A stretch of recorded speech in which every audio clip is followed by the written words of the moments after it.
Ayan, pag i-connect po natin yung projector sa phone, ayan, pwede po natin gamitin si eShare. Ayan. Available po siya sa App Store and Play Store. Ayan, punta lang po tayo dito sa apps.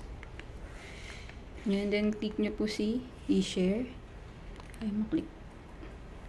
Ayan, para mag-connect po kayo, pwede nyo i-scan yung QR na lalabas or yung code po na nasa baba. And then, dapat po is under same connection po kayo or same Wi-Fi. Connect lang natin siya. Ayan, then, click nyo po yung share screen. Then, start broadcast. Ayan po. Lalabas na po sa screen kung ano po yung nasa phone po ninyo.